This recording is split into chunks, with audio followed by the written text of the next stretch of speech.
Ever since The Force Awakens came out, and again when Rogue One did, it's been shown to me that I'm not smart enough to be a film critic or reviewer. The faults pointed out in those two films by reviewers that I've grown to trust are invisible to me. Try as I might, I cannot find the supposed fracture down the middle of Rogue One that the critics maintained was a visible blemish from having two dissimilar directors. Nearly all the supposed negatives of The Force Awakens are lost on me as well, no matter how many times I view it. So it is with great surprise that I now find myself feeling like the odd man out in the land of the blind people.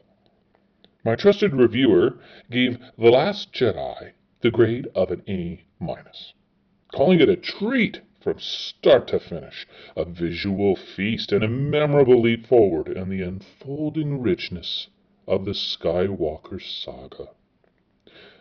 For the first time, I feel not only that I have something to say, but that I can't contain it. I feel like a man trying not to wince after having a surprise gulp of urine. I can't pretend I'm okay with this. I've not watched a single review other than to check the soaring percentage rating at Rotten Tomatoes, and then skipping to the final grade on my favorite reviewer's spoiler-free stamp of approval. I think Rian Johnson has achieved what I thought to be impossible. A movie with faults so glaring that even I see them. And let's admit this, every movie has errors, has faults, and every story has mistakes or gaps somewhere.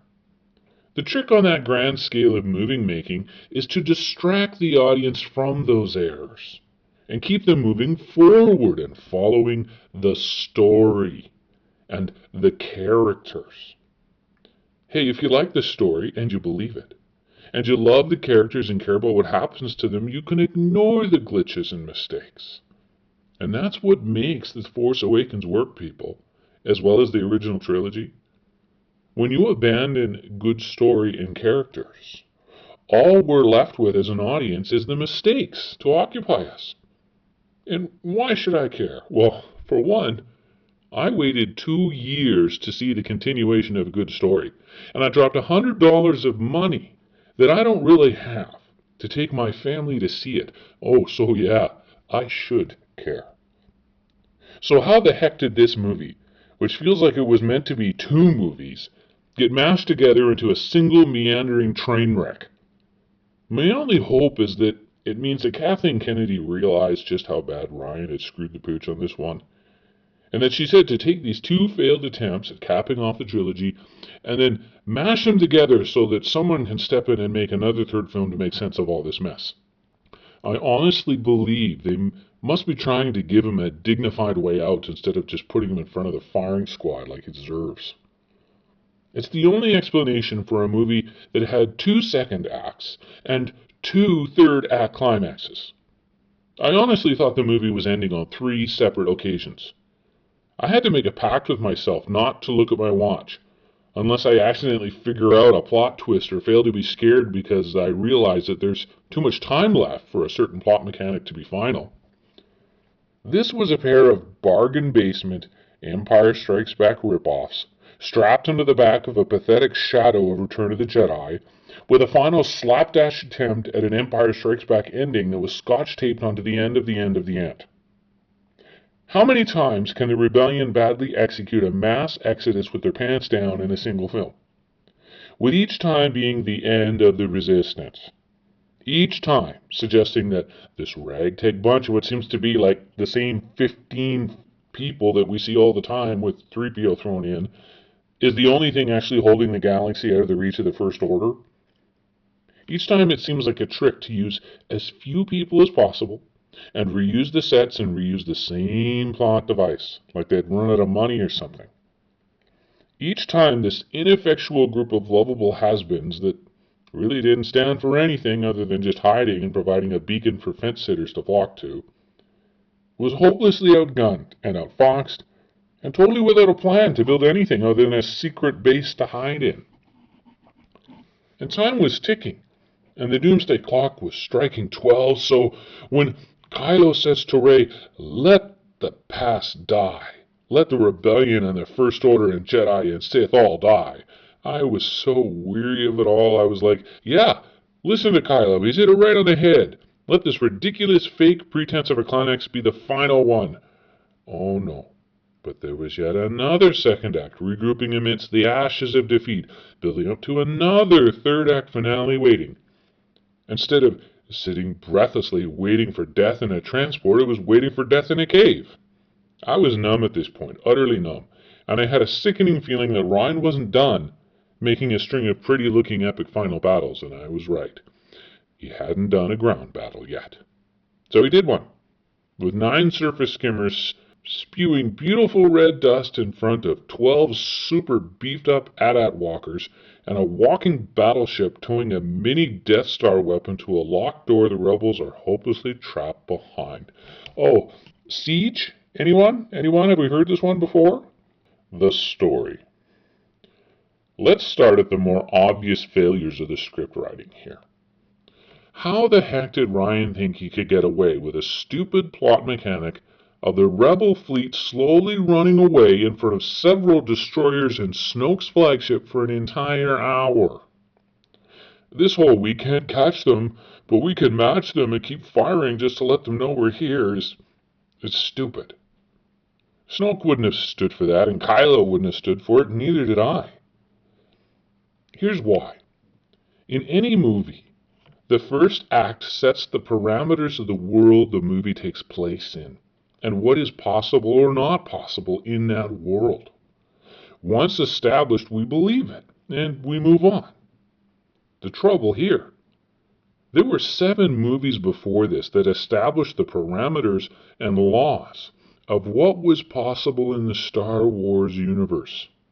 In the opening act, Rian Johnson ignores all those mechanics of how gravity and how destroyers work, how fast they really are, like, let's say, they're able to chase down the Tantive 4 in A New Hope pretty easily to get Princess Leia. Come on.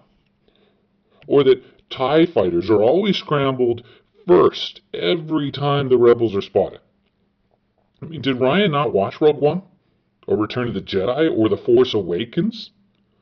All of these establish the mechanics of a space battle between the Empire and Rebel ships very clearly. So right away we're at odds with the story, and we say, hey, that's not right. You can't do that. And as a result, we don't believe or trust anything that happens next. They would have dispatched the TIE fighters immediately to run up ahead and just end it. They wouldn't wait 16 hours burning full-speed fuel just to match pace and waste energy on cannons. Hey, that's why they have destroyers. And let's not forget, they were there. They were the first ships to arrive. And pretty quickly we learn how they're tracking the rebels through hyperspace. So the mechanics of Star Wars say that once Snoke's ship follows them, that they could have simply contacted the rest of the destroyers and told them the coordinates, especially since they never jumped again. I mean, destroyers carry an assortment of weapons and various means to various ends. Yet as soon as the cruiser pulls away, there's not a single TIE fighter to be seen for quite some time. And even then, it is a brief raid that vanishes into thin air. And I know they still had TIEs because they were still around when the Resistance light jumped the first time. And I know they still had a bunch later on, because they got sent down to ineffectually shoot at slow surface moving skimmer fighters, whatever the heck those things were, during the second end of the movie. You can't even pull off death from above. Those TIE fighters could have lazily circled or hovered over that open salt desert and just blown them all to pieces. But no, logic can get in the way of the visual that Ron wanted in his movie, of little streaks of red dust swirling around in front of a row of super-armored double-sized AT-ATs. But back to the ridiculous slow-speed destroyer-cruiser chase. That was not the entire First Order fleet. Somewhere during that 16 hours of it, I guess we'll just sit back here and shoot until they run out of gas, another destroyer would have hyper-jumped in front of them and blown them up. Well, scratch that. Let's just say that this was the last of the First Order fleet, and then just one of them, maybe even Snoke himself, could have hyper-jumped about a half a second in front of the cruiser and just turned around. But alas, no logic can be allowed to get in the way of the image of Ryan trying to one-up Rogue One and their Corvette ramming a destroyer by doing it with a cruiser at a light speed instead.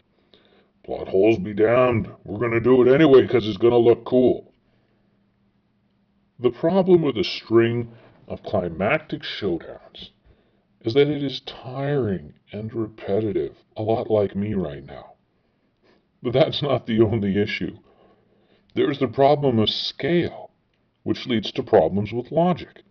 It's very difficult to come up with a logical chain of events where an all-or-nothing showdown can be resolved into a bigger all-or-nothing showdown, which is then resolved into an even bigger all-or-nothing showdown. And that's why every stage of the movie came across as manipulative and contrived. For example, the TV series Outer Limits would never stoop to accepting a faulty doomsday clock device the way Ryan slapped it on the screen. The producers of Outer Limits give their audience more respect and credit. The first showdown was getting all the transports off the planet while the big reactor cannons on the Dreadnought ticked down to the last second. We don't need a showdown in the opening sequence, let alone a ridiculous one where Poe takes out all the cannons on the Dreadnought single-handedly. It is true that he blew up the guns on the bottom side of a destroyer while escaping with Finn in the stolen tie in The Force Awakens. But in that story they had the element of surprise, and were already in the middle of those cannons when they left the hangar. That's not the case with Poe in the current situation. Ryan liked the Force Awakens scene so much that he copied it, and then had to one-up it. Now he has to find a way to destroy the Dreadnought, and the reason is stupid. Poe wants to destroy it because it's there. Why did the chicken cross the road? The logic error is that there would never be a Poe against the lone Dreadnought situation ever. The First Order fleet was coming out of warp, ready for a final battle against the entirety of the rebel military. TIE fighters would have been scrambled immediately. But Ryan gives us a rocket booster welded onto the back of Poe's T-70. Is that supposed to be a plausible surprise attack? I mean, hey, I like Poe, but making him capable of taking on a destroyer the size of the Dreadnought single-handedly, I could feel my excitement diminishing.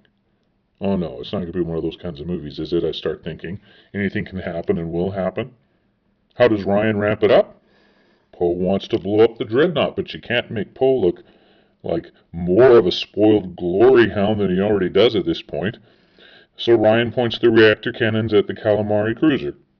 And it goes from a wouldn't it be cool if Poe moment into a different situation where the fate of the entire rebellion is at stake again, and you can see the cannons starting to power up and glow.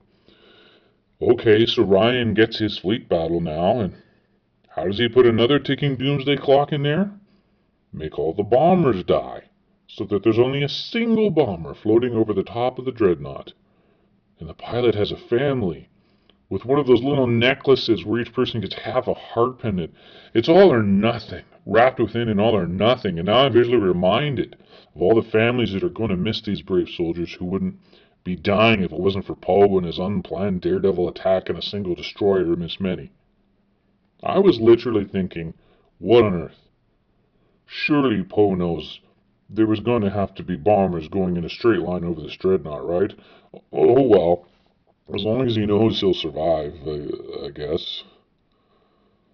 Poe sacrificed both rooks, both bishops, and both knights to take the opponent's queen off the board. Even my kid knows not to do that. And here's another problem.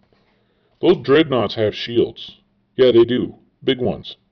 I didn't see them take out the shield generators, and surely they would have been up when they hyperjumped into orbit above the rebel base.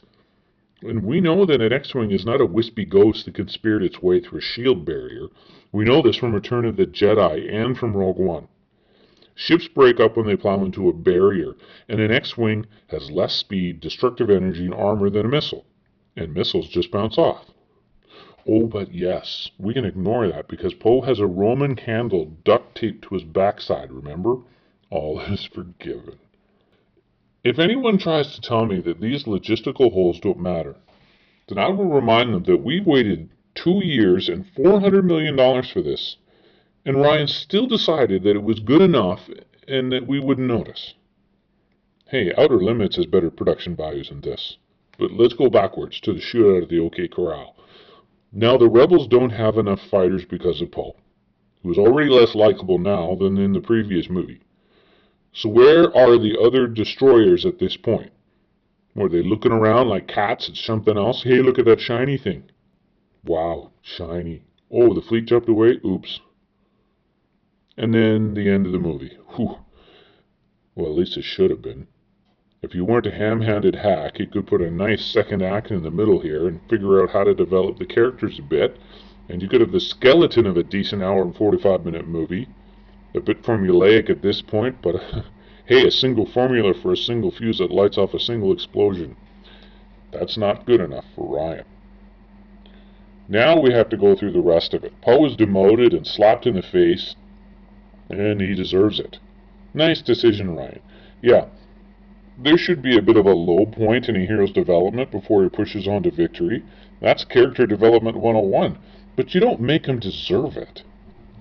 The situation should cause the adversity.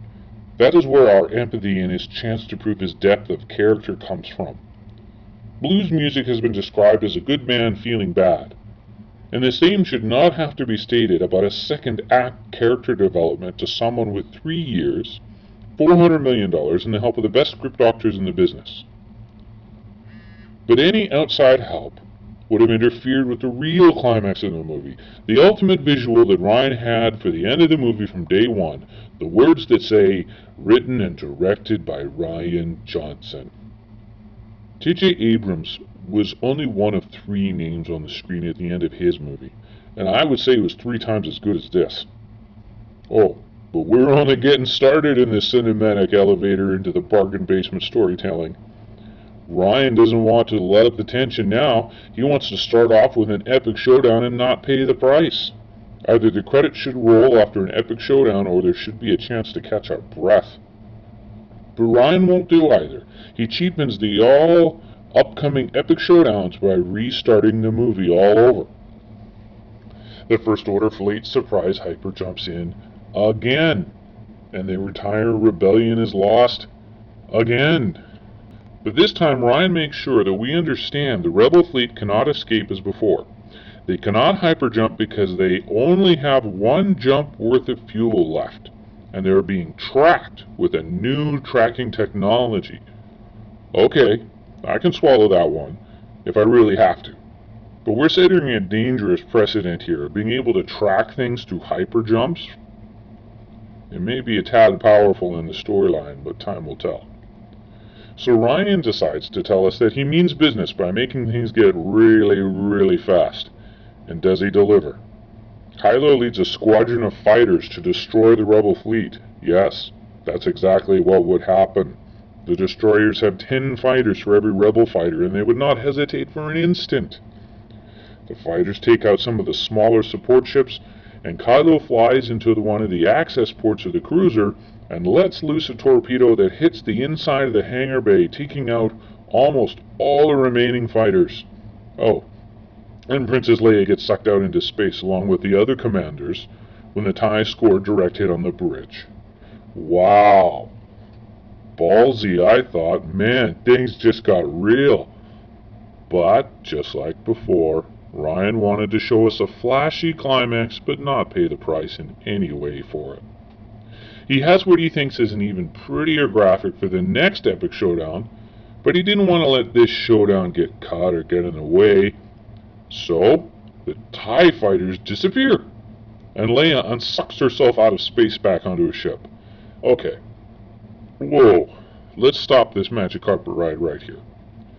Why would the TIE fighters just break off and not finish the job? The lazy excuse is that they're too far out from the mothership.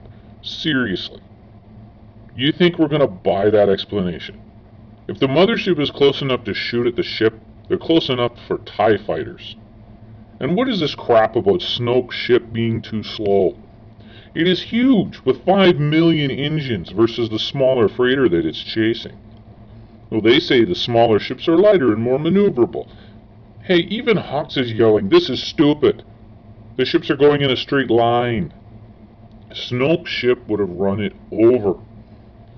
And all of a sudden, Leia is a powerful force wielder that revives herself from near death in the vacuum of space? And what's with the Mary Poppins act to draw herself back to the ship? If she was that powerful of a force user, a story element never yet explored, why did they need Luke so badly? And then that's it. She hides in the background for the rest of the movie, never using the force again. Tell you, a spoonful of sugar didn't make this medicine go down. I sucked back a huge cup of root beer watching that play out. I cannot accurately describe how cheated I felt. I didn't want Leia to be dead, but she cannot pull a Deus ex machina and not pay the ultimate price for that. I mentally and emotionally checked out for good at this point. Right then and there, I would have been fine if my wife texted me to buy some groceries. I was okay with waiting for the Blu-ray for the rest of the movie now. Deus ex machina roughly translates into act of God. It comes from a rather famous classic novel, where the writer had written the protagonist into the ultimate showdown on the top of a hill with a villain who'd lured him there and was holding all the cards. It was obvious that there was no way out because the bad guy was badass and the stakes were ultimate. An amazing progression that kept ratcheting up the tension, and the writer realized he'd written himself into a corner. But he didn't want to let go of how impossible the situation was and how brilliant the villain was. So at the last moment, right there where the villain was about to kill the hero, there, out in the open, where there was no help for him, the author made a blimp fall out of the sky and squish the bad guy. It is a problem that fantasy writers deal with all the time. When both sides have spells, how do you lay the ground rules and establish the physics or rules of that universe? Why doesn't the good guy just dig deeper than he ever has before, and then his spell is more powerful than it ever has been before, so he can get out of a situation that is worse than ever before, and then rinse and repeat? Lucas struggled and lost badly against the challenges of establishing a scale of power for the Force in the prequels.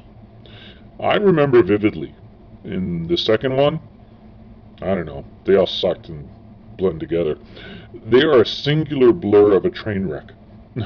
But there's an unforgettable scene where teenage Anakin is chasing down the would-be assassin, and he jumps out of Kenobi's speeder car and free falls for almost 20 seconds, nearly avoiding the layers of hover traffic that are stacked kilometers deep on the Coruscant sky highways.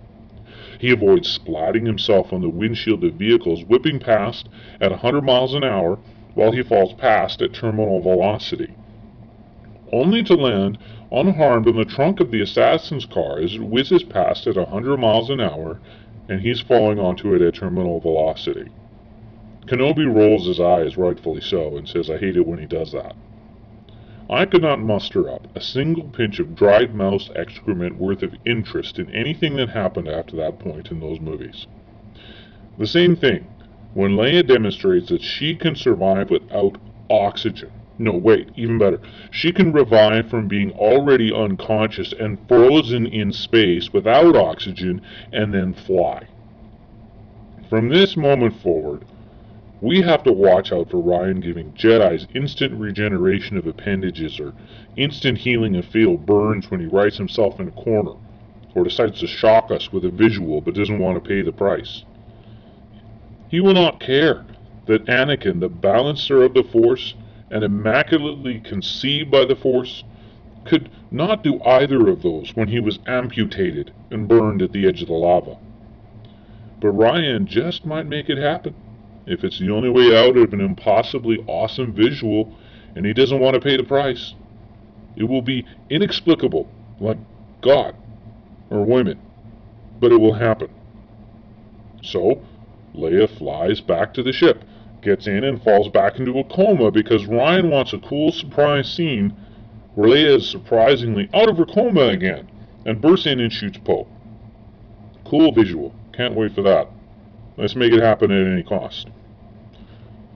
So with the Leia is dead and the rebels are completely destroyed epic movie twist climax now in the bag, oh, it's time to ramp it up again.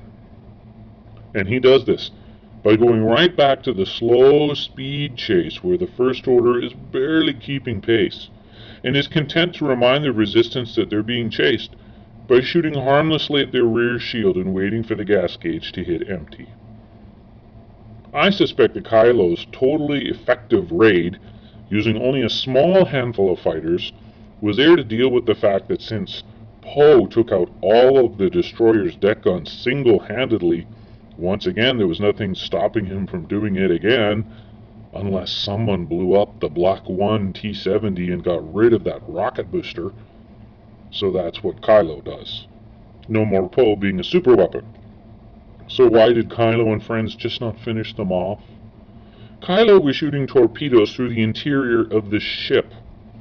Rian made it a personal vendetta, where Kylo was pouting from being called a child in a mask and decided to prove that he was a man. So Kylo proves he can get the job done, but then breaks off the attack and goes home without getting the job done? I mean, to Rian's credit, he handled Leia's death with enough skill that it totally did its job by distracting me from the fact that the cruiser should have been destroyed then and there. Kylo's inner struggle when he could not blow up his mom on the command bridge was well handled. Enough happened and enough significance was attributed in enough places that I didn't realize he'd vanished the fatal TIE fighter attack until about 10 minutes later. Hey, he's not without skills. Oh, but then it gets stupid on a whole new level. The Resistance starts letting its support ships run entirely empty and drop back, so the destroyers can blow them up. There's absolutely no reason why they could not have hyperjumped those support ships out of there one by one when they got close to empty. There were not enough destroyers to follow them, and we were told that only the lead destroyer was doing the act of tracking. Purposely letting those ships get destroyed when the Resistance desperately needed each one is one of the most nonsensical, strategically retarded plans I've ever heard. Throwing 20 or 30 souls on each one and scattering them in every direction was not as risky as letting every single ship blow up and then cramming the entire Resistance into life rafts and idling towards a planet that was just over there on the left, while the whole First Order fleet is still lagging behind. What idiot isn't going to watch for lifeboats when they're following the last ship in the Resistance? That's not a plan. It's insulting. The reason given is that the plan was good enough because the First Order destroyers weren't scanning for small craft anymore. Says who? They didn't need to scan at all. Snoke lets Rey look through a giant magnifying glass so she can see all those lifeboats in the Resistance convoy getting blown up. And let's do another whoa and stop right here and think about this. All you who think this is a good movie. Here is a plot hole and a nonsensical situation. We're supposed to buy this. Snoke shoves Rey in front of a big, giant magnifying glass. At this point, has no one picked up on the fact that Rian has painted Snoke as a hermit who hides from technology? For starters, much earlier on we see that Snoke has no idea Hux has built this huge-ass tracker device on his own ship. And now, this massive ship, bigger than anything we have seen before, is so slow it can't catch a Honda Civic, and has no way to detect small little ships without a magnifying glass. I saw this thing the moment they entered the throne room. The entire time Snoke was monologuing, I kept staring at this weird thing, and it had a feeling that it was something familiar. And then Rey is forced to look through it, and has a full-on Return of the Jedi moment from the Death Star and the Emperor. The message this sends is massively confusing. We're channeling Return of the Jedi here, in the second act of the second movie in the trilogy. And the kiss of death for it all was right there on screen. Snoke was not a person. He was CGI. With all the efforts that J.J. Abrams did to avoid CGI with characters, if at all possible, we get bad CGI. At this point, I paid no attention to anything Snoke said, because he wasn't real. The Emperor was real. This guy's a cartoon.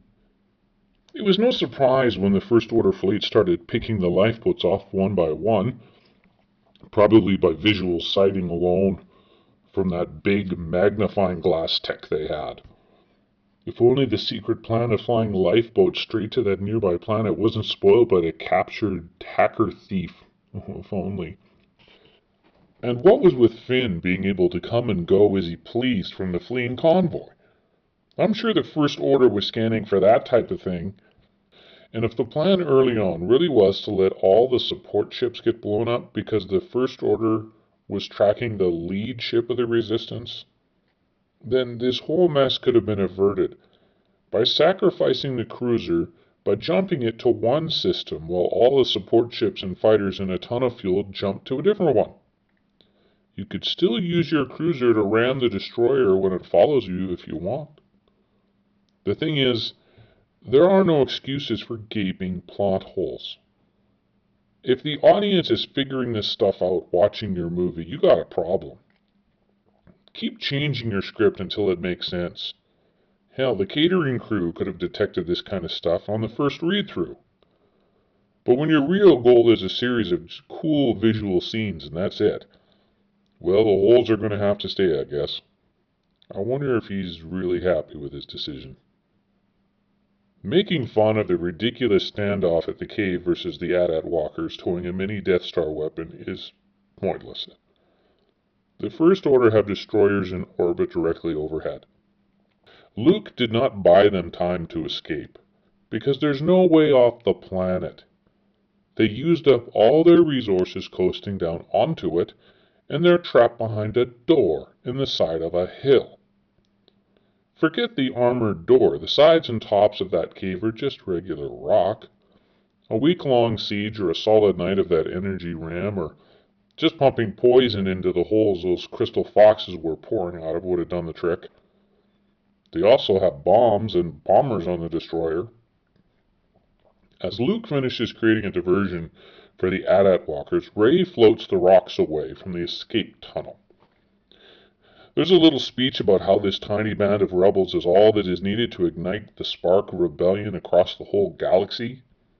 And this is accompanied by the pretty visuals of a young kid who force grabs his broom and cleans animal stalls looking to the stars. Okay, let's catch this too while we're here. Since all of this stuff that we've seen had literally just happened, these kids we care nothing about are telling the story of how Luke Skywalker stood down the AT-ATs with a force projection, and they're not even speaking English and doing it. In the timing of the story, how did they know this? The kids don't look a day older in this scene, so how could they have known this? And then a pretty picture of Luke succumbing to the strain of all that force projecting and dying in a sunset before this. I was so lost at this point that I didn't get the significance of that scene. I thought he was looking at ships coming for him or something. I had no idea we were watching A New Hope again. This almost distracted me from the fact that all those walkers and TIE fighters are out front having just figured out the trick and that the destroyers are still hovering directly overhead. But now let's move on. We could talk about story all day, but let's move on to the characters. As bad as all this crap is, it is the damage he does to the characters that is the real insult. He wants a funny line from Rey, who says the Force is a power Jedis have for floating rocks, so that she can giggle and be amazed that she can feel the Force tickling her hand, which is Luke tickling it with a blade of grass. Luke gets a laugh from a Mr. Miyagi Karate Kid moment when he slaps her hand. Ha.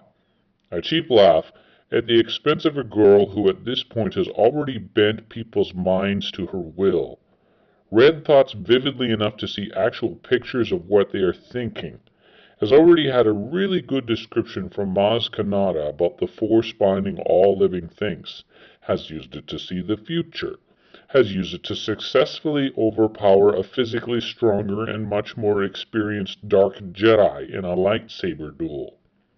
Float rocks indeed. He does get to set up the ending scene, where Rey floats rocks from the mouth of the tunnel. For some reason he makes Poe and Leia all gaga over that moment. Why? Leia can fly through space. She should give as big a flying flip she can move rocks as I did.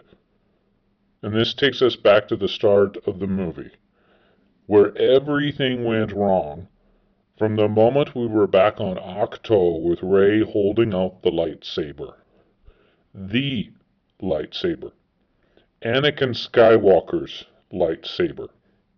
The lightsaber from A New Hope. The lightsaber from The Empire Strikes Back. And the one used to duel Darth Vader before Luke lost his hand, and the lightsaber in Cloud City. J.J. Abrams did painstaking work to make this lightsaber a major story element. It is the ultimate lightsaber. Kylo Ren wants it. It is epic. And Luke throws it away. From that moment on, Rian spends all his time deconstructing the character building done by JJ instead of just telling a good story. Luke becomes a whiny, spineless loser. Rian knew we were all expecting the now wiser and Obi-Wan version of Luke Skywalker, but no, we get this tired old man. The visuals of his T-65 under the water. All this insulting milking cows and fishing. Really hasty and really poor Jedi training for Rey. He never became anything but that tired old man for the rest of the film. We never got to see Jedi Master Luke Skywalker. The bad CGI force projection that he did at the end, I wasn't buying it. Rian has Snoke read Rey's mind and says, "Oh, I guess I was wrong. Skywalker's no threat at all. He's just a sad old man." And then there's Rey, built up in this story as the protagonist. She was in The Force Awakens, and then she sits back all confused and does no character growth at all here. Is slapped back in her abilities that were so built up. Rian has one chance to expose Rey as bigger than a Jedi, take it in a new direction, when Luke asks her who she is when they're in the tree library. And he lets it go. And from there, Rey is sold to us as a nobody from nowhere with nothing. She exhibits none of her abilities, and ends the movie as a lost little girl sitting with the broken remains of the lightsaber, asking what on earth she's supposed to do. And in the middle of this dribble on Ahch-To, we see none other than Yoda. Here again is your chance to use a Star Wars story element to get this whiny old man you've created back on track. And what does Yoda say and do? A bunch of hippie Buddhist garbage nonsense taken from Patrick Swayze in Point Break. Seriously. And then he calls down fire and thunder from the sky and does a happy dance. You get to bring back Yoda. And you do that? At this point I realized what had really happened here. Rian Johnson was so starry-eyed about getting to play with the ultimate Star Wars toys that he was doing what we all did as kids with our Star Wars toys. We made up stupid and unreal situations to play out Star Wars with our action figures. So much character destruction was going on that nobody was spared. And so here we go. Kylo Ren will not kill Leia. He calls off that attack, as we've talked about. But then he's full gung-ho to be the next Emperor. This back and forth between light and dark. So then, is he the protagonist? Is he the antagonist? No. Rey is the antagonist. No. She's the protagonist. No. Luke's the protagonist. Wait, what's going on here? Oh, and then there's Finn. Finn and that other person that he spends all his time with for the movie. The entire story arc for Finn and that other person he was with was boring, pointless, and purposeless. Nothing either one said or did mattered in any way, or had any effect on anyone at all. When Phasma was going to chop their heads off, I was like, great, let's kill off these dead characters since that's what we're doing here anyway, destroying all that came before. Finn, Poe, and the other person with them were made into unlikable people that you no longer cared about, other than the fact that Poe was the only one saying what all of you were thinking. What the hell is wrong with all of you? He backtracks Poe. Ryan turns him into a short-sighted prima donna, who somehow has to have it pointed out to him that he just killed 2/3 of all their pilots and destroyed all their bombers in a strategical disaster. And he was so happy. Why did they have to tell him he'd done that? Chewie. Let's talk about Chewbacca. He's been literally put on pause. His only friends are these furry penguins. The only relationship that has any growth is the Kylo Ren one. And hey, there was some really good stuff there. And it was going good until he had to dissolve it right back into I'm going to kill you so you can't kill me fist fight in the span of about 5 seconds after they'd been such a great team taking on the throne room guards together. It was a shame that Ryan killed off Snoke. I don't think a single person didn't see the Kylo turning on Snoke twist from about 3 minutes beforehand. The moment was so heavy-handed and contrived, with Snoke narrating Kylo's thoughts in a way where all the statements were double meanings that pointed equally as well at Snoke as they did at Rey. This whole scene did not belong here. This is third act episode 9 stuff, and it was being regurgitated from Return of the Jedi. And what's with all the guards suddenly turning on Kylo after he's killed their supreme leader? Oops, we done screwed up and let her later get killed. Why would they fight him now? They're unemployed. And in the Sith world, the natural order is that they would bend knee to Kylo Ren as the new pack leader. And then all of this taken from the Phantom Menace choreographed fight scene with these guards. With all that we've seen of Rey's growing abilities, she should have made Swiss cheese of these guys. And all of a sudden Kylo Ren has grown in strength in the matter of like 16 hours to be equal to Rey? None of the actions or abilities of the characters made any sense according to who we knew them to be from The Force Awakens.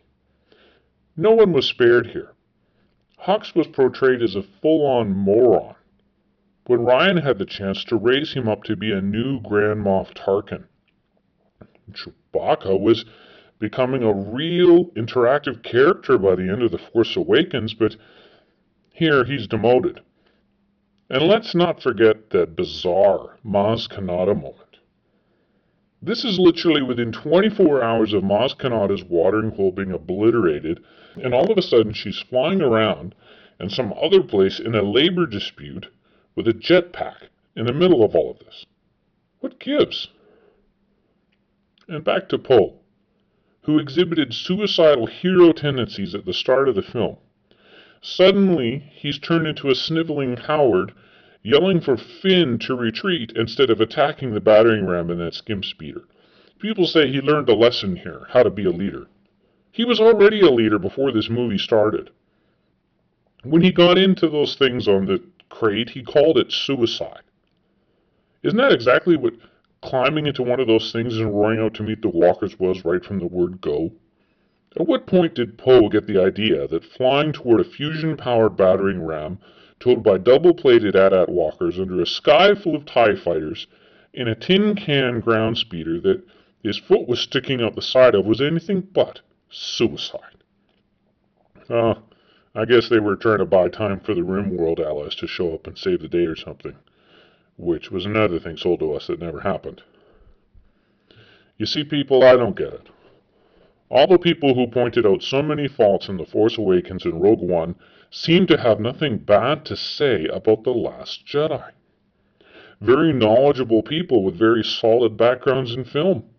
ones who share my favorite and most hated film lists, seem to overlook the obvious faults in this film. Time will probably show that I'm being a bit harsh on Rian Johnson. Maybe. But it is riddled with inconsistencies and shoddy plotting and shallow characterizations. There are no adequate excuses for that joke of a plot. But I seem to be alone among the people I respect this time. Am I not a faithful enough fan? Or am I too much of one? I don't know. Another problem I had was the inconsistent character motivation. Luke has been slowly unfolding his case against the overly simplistic view of the Force and the duality of good and evil held by the Jedi doctrine. Solid reasons he has developed over years, and no amount of foot stamping and pleading on the part of Rey has shaken his belief that the Jedi Code has set the universe up for permanent disappointment and failure, and that each person must find their own way in the Force, an individual truth for each person, not the current fast track to misplaced trust and hubris. At least that's the impression I left the theater with. So after Rey leaves to go find Kylo, Luke decides that her betrayal and decision to go find Ren is another instance of a problem set up by this magnetic Jedi-Sith exaggerated polarizations. And so what does he do? He decides to burn down the tree with the scrolls in it. Okay, up to this point, I'm willing to suspend my disbelief and give Luke's current views the careful consideration they deserve. I'm conflicted at this point, and Luke approaches the tree reliquary with a torch. Determination set in his clenched jaw and a scowl. And then Yoda shows up and starts telling Luke he should trust his feelings on this, and that Yoda and the Grand Masters have known about these failings for a long time, that the Jedi Code is indeed flawed as Luke suspects. Suddenly Luke is transformed into a sniveling student full of self-doubt, and instantly recants all his hard-fought views. So Yoda calls lightning from the sky and burns the tree. Luke is now flabbergasted and in shock. "No, Yoda, what are you doing?" Luke gasps. Come on. Give Luke a little credit, and don't just yank away his beliefs for the sake of another wise Yoda versus poor little Luke, who just doesn't get it moment. A cute Mr. Miyagi Karate Kid moment at the expense of everything Luke has said up to this point. Now, for me, this is not a small flaw. The people make this story, and these people are pretty much random for the sake of memorable little visuals and moments and everything they've done so far. And Luke goes from master to buffoon. Or did he? Because up to a second ago, he was just as wise as Yoda is in correctly wanting to destroy the ancient text, so what is he? I guess he's just wishy-washy and indecisive and lacks self-confidence. That's something you should not do to the last Jedi Master. For the rest of the film, we're supposed to trust wise Luke again, but he's an inconsistent character now, and to me that is a problem. Cool moment over at the expense of the characters again. But Rian doesn't want to pay the price, so he goes back to the movie like it never happened. But it did. Just like Yoda can now fight in a war if he wants to. Yoda with an indestructible force body that can float from battle to battle, blowing crap up with lightning if he wants to. And remember how strongly Yoda has always felt about the dangers of the dark side and the ultimate cost to the universe if it's allowed to spread unchecked? So why don't Yoda and the other past masters not directly fight the Sith now that they're more powerful than when they were alive? Why doesn't Yoda teach Rey himself?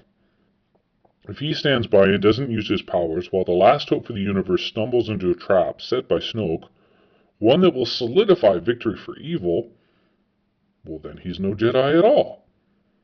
Yet the fact that the Jedi training allows him to live beyond the grave and be part of the Force that holds all things together is proof of the validity and virtue of the Jedi Code.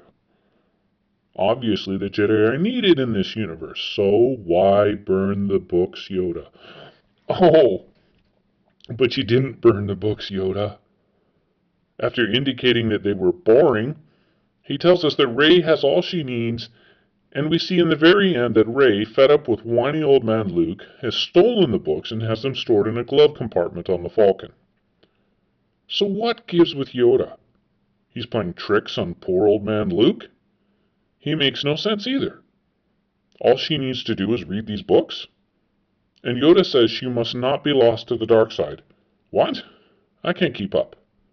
I thought Rey was a nobody from nowhere with nothing. A whole movie of Luke going on and on about the light side being impotent and full of failure. Say, why don't we just all go to the dark side? That's where Ryan was leading us. So why would Luke care about anything anymore? And then here, Yoda comes along, does a dance, and speaks double talk. Why aren't you fighting for your cause, Yoda? For the sake of those left alive. For the sake of the balance that will be forever lost. Ryan has confused Yoda's role in all of this, just like he did with Luke. It is just another plot hole, I guess, but the stakes are larger than a simple space chase that would logically have ended in 16 minutes instead of 16 hours. I can't shake this feeling that the entire movie is an inconsistent series of scenes played out at the expense of all the foundational concepts and characters in the Star Wars universe. And in the end, I should care. Because Disney, you sold a story to a planet of 8 billion people that was good with The Force Awakens, and urged me through relentless marketing and commercialism to come back to the movie theater and give them my money. And they sold me snake oil. As much as I hope the next movie sold by the dark side, Disney, will be good entertainment and believable storytelling, I will no longer gamble my money at the movie theater on it. I will wait until a story can prove itself, and then rent it for $6 off Apple TV.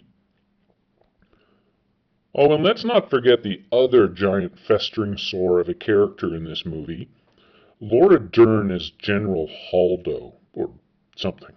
Admiral, maybe. I hated this character from the get-go. She was flatly determined to undermine the possibility of a story happening or moving forward at all. With Poe yelling at her to stop holding the movie hostage and let everyone get on with it, she literally sat there and said nothing. Nothing. And stopped every move the three main characters made to keep the story moving forward. At every turn, she gave no explanation, no reason, no words. Literally said nothing. And stopped everyone from doing anything. And then she sits alone on the ship she's determined to sacrifice her life on to save everyone else, and she just watches out the window as the magnifying glass technology on Snoke's ship helps them shoot down the clay pigeon transport ships for a half an hour. Finally, when there is practically no one left, then she decides to kamikaze into Snoke's ship. It was spectacular and a good visual, but why did it take her so long? Why did you just sit there and watch everyone die? Sit there and do nothing for the whole movie but shut down every storyline someone offered to you?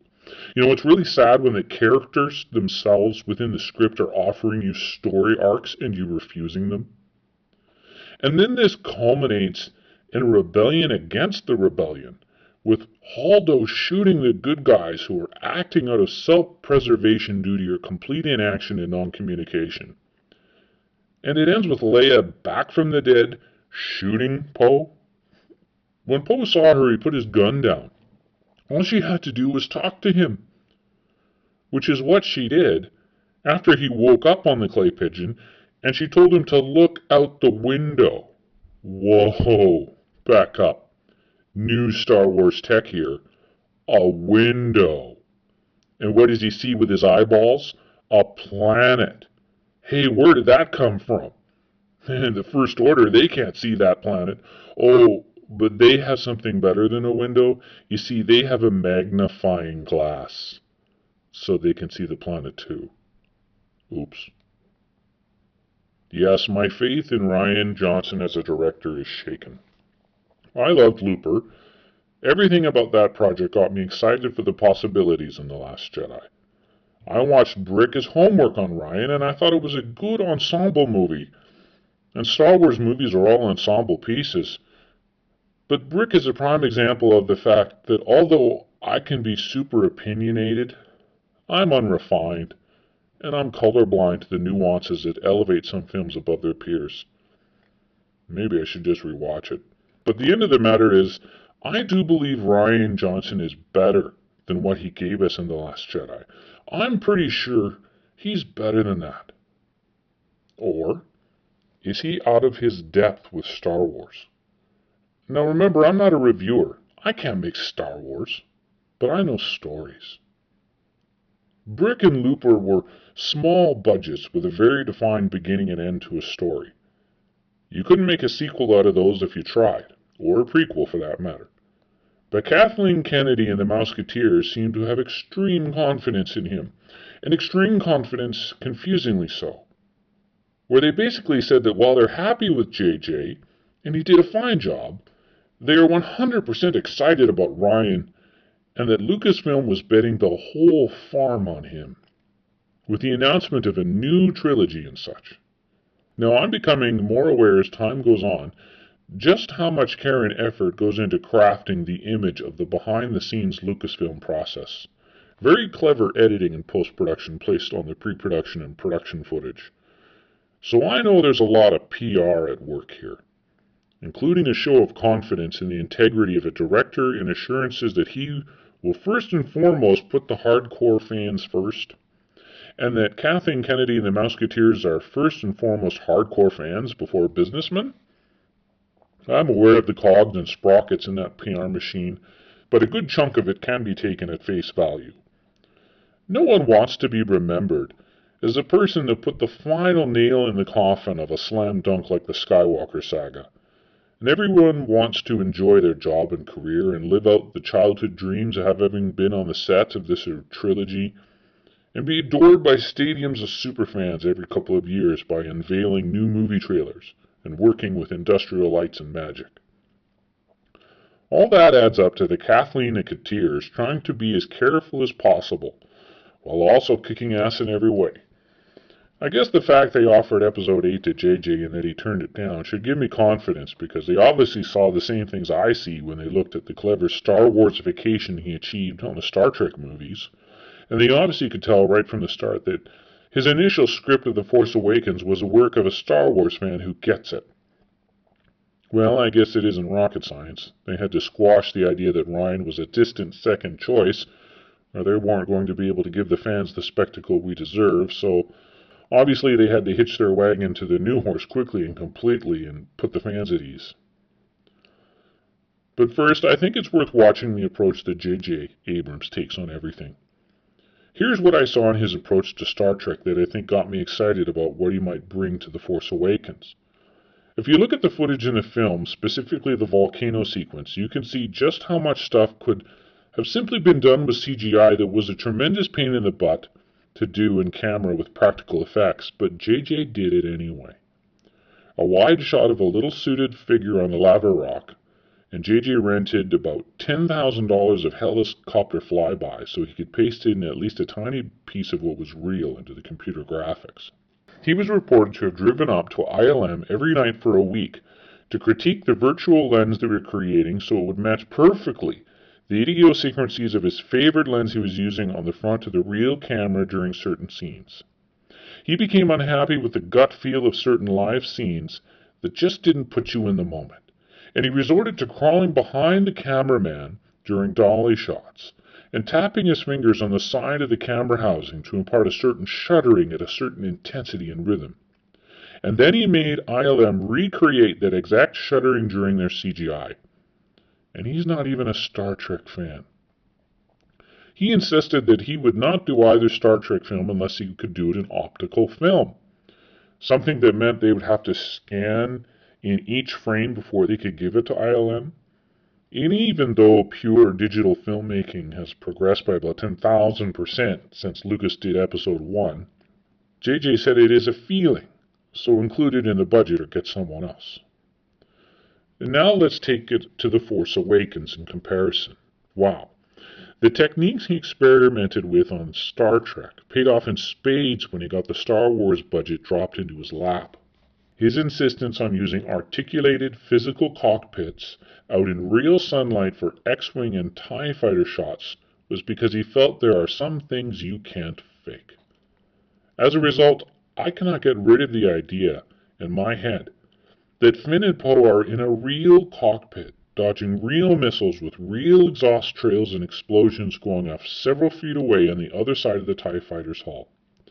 And for the life of me, I cannot bring myself to believe that Finn and Rey aren't flying some miracle version of the Falcon that they somehow got to actually fly, because the feeling is perfect. Even Poe getting slammed around inside Black One as he pulls a tight turn. Not overdone, just perfect. I really had no idea that The Force Awakens actually had no epic space battle, and I never realized it. Funny now, thinking back, but I guess the TIE escape and the Falcon escape were so visceral and spectacular that the little bit of space battle taking out Starkiller Base and the intensity of the forest lightsaber battle satisfied me in that regard, and I never noticed the lack of actual space combat. I think the Falcon escape on Jakku is the most realistic footage of a spaceship battle ever filmed. I actually thought the whole thing was models. I was flabbergasted that it was CGI when I found out. Although I can see his passion for lenses and focus shots and angles coming out in the shot, he made it so that they had to justify how they would get the shot in real life, or they weren't allowed to render the virtual shot. They had to map out the use of virtual helicopters, and the limitations of virtual scale models, and the limitations of where you could place a camera crane in the virtual set. Art mimicking life, where it simply is not art, in his opinion. There are many shots that never got made because he could not justify them to the audience. He could not make the audience feel the physical camera on a physical set, so the CGI was scrapped and a set was built. Less visually spectacular versions of those shots had to be created so that the feel was preserved. And dang, the feel of those visuals in The Force Awakens are sweet. So imagine my surprise and disgust during The Last Jedi when I see yet another fuzzy Play-Doh version of Poe Dameron's face jiggle and shudder as the shot zooms in and the CGI of Poe's face transforms as it switches to real filmed footage of his face, now not quite matching up to the movements of the CGI skim speeder he's pasted on top of, just so that in an oh-so-hilarious moment he can stick his leg out the side of the CGI hull and say, "What the heck?" just as they're about to engage walkers in what is probably a suicide mission. The humor is as out of place there as it would have been in the Hoth battle scene he was ripping off. The movie is chock full of fuzzy CGI elements grafted visibly onto real elements in composite shots that make you look around to see how they did it instead of getting lost in any feel and emotion and story that they're supposed to impart. But the real thing that sets off the loudest alarm bells is the humor. Having Luke literally shrug his shoulders as he nonchalantly tosses his saber over his shoulder is a miscalculation so profound that I don't think a lot of people even realize it. That moment sets the tone and tells everyone the level of dedication and love the filmmaker has for this project. This is the second part of one of the biggest cliffhangers of this decade. I literally went, "Oh no," under my breath when it happened. JJ had a scene for that meeting in his script, but he changed the ending of The Force Awakens because Ryan wanted to have it as the start of his movie. It may have seemed vaguely, barely plausible written in script form to have him throw it over his shoulder. You can read a lot of emotions and feeling into that simple script statement if you're just looking at the words. If JJ had to make him do that, he would have had a very different tone for the scene. It would still be a bad idea in my opinion, but you could make that sentence play out on film a few different ways with different feel. To have that moment with all the subtext and meaning and anticipation that comes with it played out as a slapstick-level chuckle moment, almost a parody of Star Wars if you ask me, is frighteningly oblivious. Then the shot of Luke visibly squeezing the quadra-tits on a Coelosaurus, and the pause on the face of the Coelosaurus as it looks for an entire beat at Rey and grunts as if to say, I don't know, what are you looking at, or go get your own milker. I honestly can't figure out that beat or the supposed comedy in it. It's actually uncomfortable in a nudity sort of way. And then making Luke repeat, where are you from, and who are you, and nobody comes from nowhere, and another awkward question to set up a predictable Abbott and Costello delivery of, you're right, I guess that's pretty much nowhere, after she tells him she is from Jakku. Luke comes from Tatooine. You had to farm water. It's a gas station. I would have to say that aside from the ton of badly done CGI and lazy set designs, for example, the throne room for Snoke, well, it was red light shone on fabric in the background, like they used in Star Trek episodes. It's a type of special effects they use in live stage productions of Macbeth. I literally couldn't stop staring at the indistinct red floodlights for walls the entire time. It was so surreal. It was so out of place on a Star Wars battleship that I lacked the ability to convey it with words. The most troubling thing is actually the humor that was scotch-taped onto all the scenes, and most of the times at the expense of the scenes, and in the case of the opening joke at the expense of the entire film and the character of Luke. I also think that having Poe do the okay, I'll hold phone prank routine on Hux was a bad idea. It literally made me think of them using one of those two-line phones and that Hux isn't scary anymore. The Resistance is being ineffectually pursued by a bumbling buffoon. He's not scary. He was terrifying in The Force Awakens. He was a zealot, a true believer, and you have to watch out for those, because they're capable of any atrocity that you can dream of. Or you could just prank call them. That's your choice as a filmmaker, I guess. The depth of the characters in The Force Awakens was much deeper and profound. Hux is a good touchstone, I feel. One of the best characters developed in the movie for the reasons that I've mentioned. So was Ryan dropping the ball and going to Lazy Town when he picked up these characters? I believe Hux was right up his alley in terms of a dark character, but he made him into a shallow fool.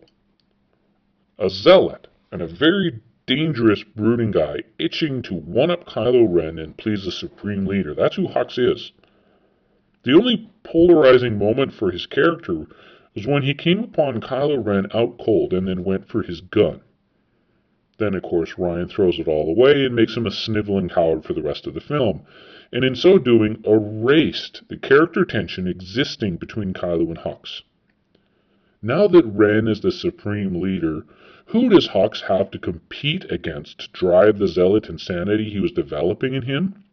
His faith was in his Supreme Leader, and in his power and vision, all revealed in his speech on Starkiller Base. He has no such faith in Kylo Ren. So what do we have now? Kylo Ren has two defined enemies now. Hux is going to be gunning for him to take over the job himself because he feels Ren is unfocused on the true goal.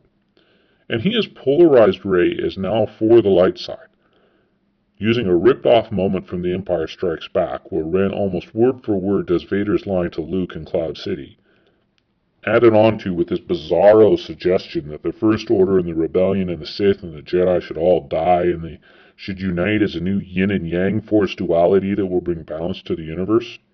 Okay, this might be a wild new direction for Star Wars, but why is it here, right in the middle of the second movie? Why does she have to make this trilogy-ending decision now? I know that it's not true, but if an insider reported that JJ had stolen Ryan's girlfriend, it would adequately explain The Last Jedi, because he seems to tear down everything JJ handed him with gleeful abandon. I'm thinking, and I cannot come up with anything, that he's actually added to the story. It seems that he simply took The Force Awakens and smashed it under his boot. Maybe simply a lazy jerk. It's reported by himself that he made a list of all the characters from The Force Awakens and wrote beside each one, the thing or problem that they would have the hardest time dealing with. So, a purely reactionary move. No creation. Just lining up the last movie cast and making them play dodgeball. Oh, that's riveting. If you look at The Force Awakens right now, you can see the tremendous amount of work that went into the backstory of it. Keeping in mind that JJ had the end of Return of the Jedi as his last reference point, you can see all the decisions he had to make. JJ did not have much solidified for movies 8 and 9, so he purposely set up as many interesting pieces as he could that could combine in as many interesting and plausible ways as possible. He set up all the pins. Look at what he's to work with now. Nothing. Ryan simply knocked down all the pins and walked away from an empty bowling lane pouting, "Back to you, Mr. Big Shot. Next time, don't hit on other people's girlfriends." JJ had 30 years of storyline to work with between Return of the Jedi and Episode 7. But not anymore. I'm going to list the new material JJ and Lawrence Kasdan put in place for the new trilogy and what Ryan did with each. Number 1. The setup. A new mysterious evil leader called Snoke, with a completely open backstory, origin, and mysterious scars injuries. He's also leading an as yet undefined brand new dark side religion called the Knights of Ren. We're not sure of his size or what he's made of because we only get to see a hologram. The decision, he is given no backstory and is killed. Number 2, the setup. The Knights of Ren are a group of 4 or 5, maybe, disciples with matching masks that Kylo has been given command of. How does the mask fit into all of this? Decision? No mention of them, and Kylo's mask is now explained away as a silly mask he thought of himself and Snoke pokes fun at as a child's toy. Kylo smashes it and he throws away the mask. Third, setup. Luke Skywalker has disappeared to a secret location, possibly the original Jedi Temple, and carefully left a map so that he would eventually be found when he was needed. Decision? Luke didn't want to be found, and he went there to die. 4. The setup. Kylo has been communicating with the deceased Darth Vader through his partially destroyed mask. The Darth mask has shown Kylo on at least one occasion the power of the dark side, and Kylo has knowledge, real or imagined, of Vader's unfinished business. Decision? Nothing. And actually for that I think I'm thankful. 5. Setup. There is a resistance that loses the backing of the Republican fleet when the First Order blows up Coruscant. The resistance destroys the First Order's superweapon. There is an undefined number of ships and allies. Decision. There are no allies. The resistance is a Mon Cal cruiser and 3 support ships. All are destroyed. 6. The setup. Rey is searching for her disappeared parents, who may have abandoned her. This is an open-ended element that may explain her place in the larger story. Decision. Rey's parents are dead and of no importance. Rey searches her feelings and confirms it. 7. Setup.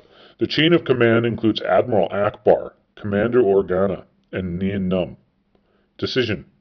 Akbar and Nunb die, and Leia goes into coma, so a newcomer can come in and sow dissension in the ranks and die. 8. Setup. Finn is in a coma with injuries from protecting Rey. They share a special bond. Decision. Finn's injuries become comic relief, and he leaves with a new girl. The new girl saves his life and kisses him and then, I think, hopefully, dies. 9. The setup. Han dies, leaving Chewbacca and Rey as the crew of the Falcon. They start to develop a close bond. Bounty hunters are still looking for the Falcon. Decision. Bounty hunters are nowhere to be seen, and Chewbacca flies around alone with comic relief animals. 10. The setup. New good versus new evil. Resistance versus First Order. Decision.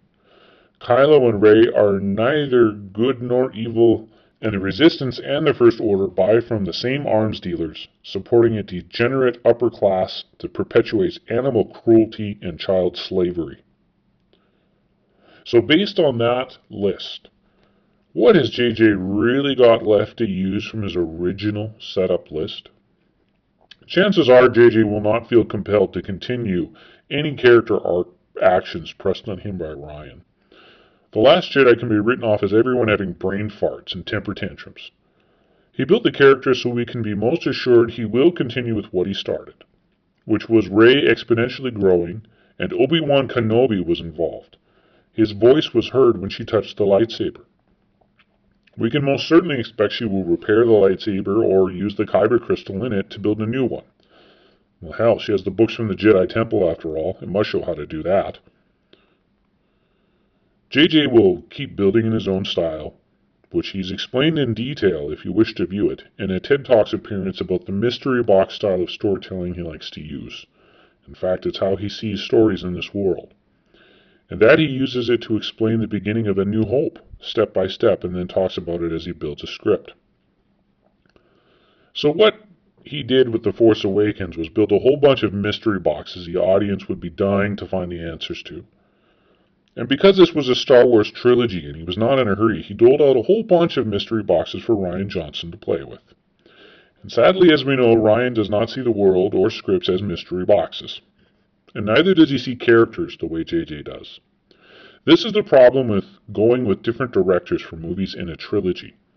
I suspect they realized this quickly, as Rian got moving on to The Last Jedi. And by the end of it, they'd already given Episode 9 back to JJ. And at the same time, they decided to do an all-new trilogy in no way based on the existing Star Wars characters or locations, and let Rian do all three. Already, you could see that this might be damage control. It may be why there was little of any consequence that actually happened in The Last Jedi. The most hated characters rose, hopefully, and Holdo are dead and gone.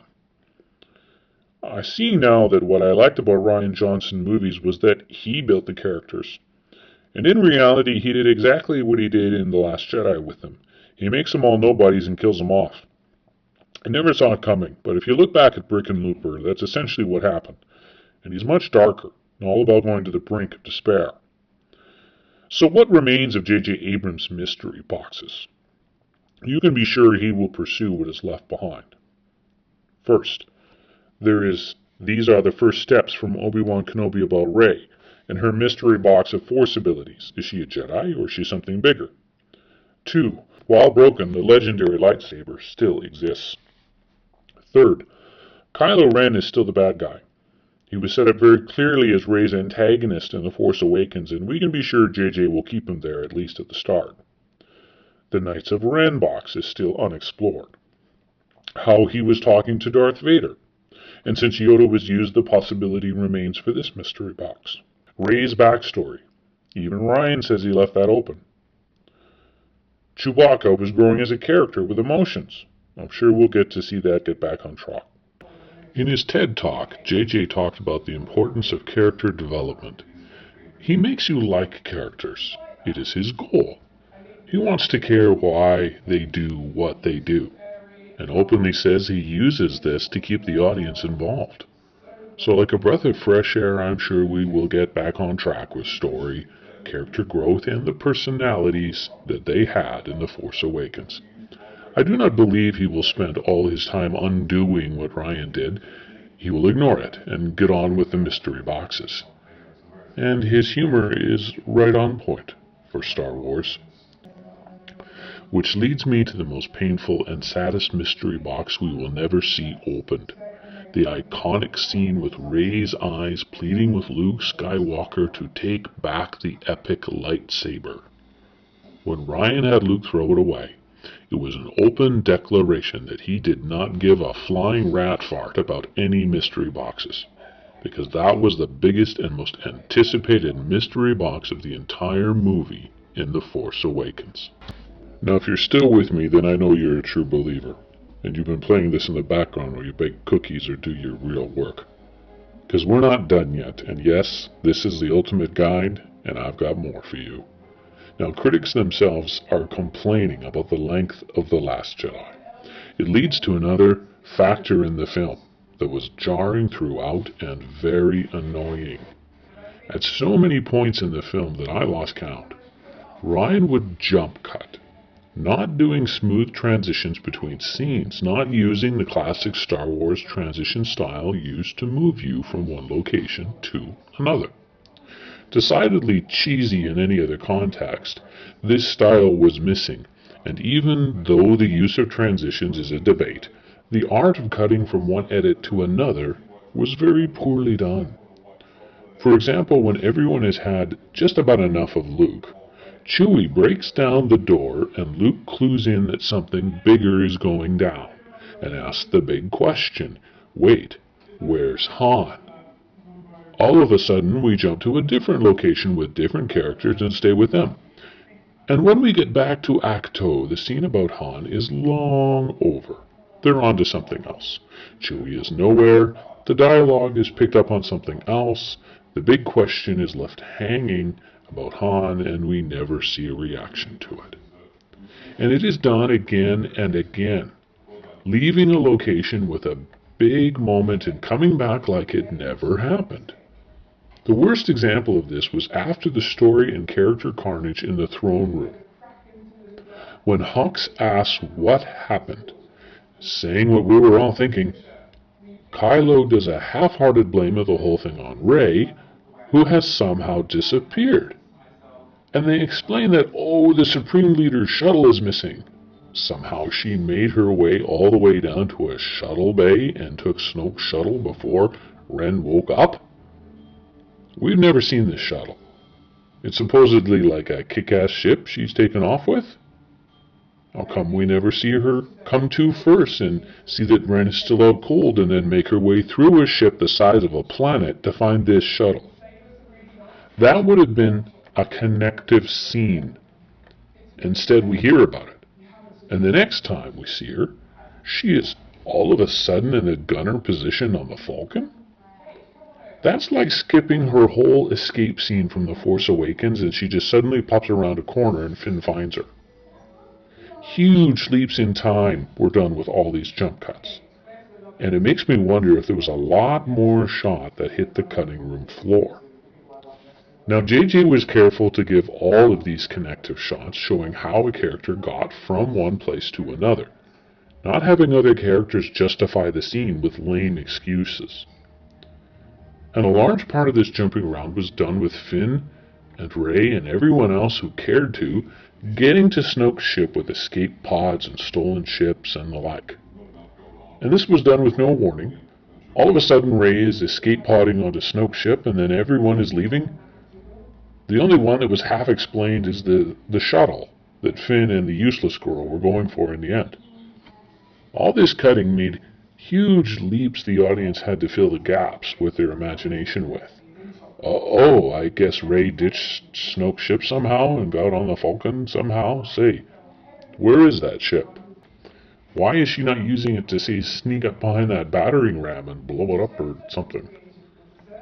Nothing logical happened. People popped up in all kinds of places with no explanation for how they got there.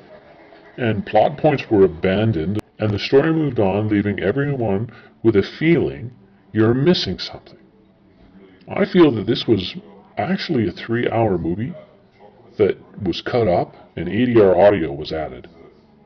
For example, when Ren explains that Rey did the mess in the throne room and killed the Supreme Leader, his back is turned to the camera.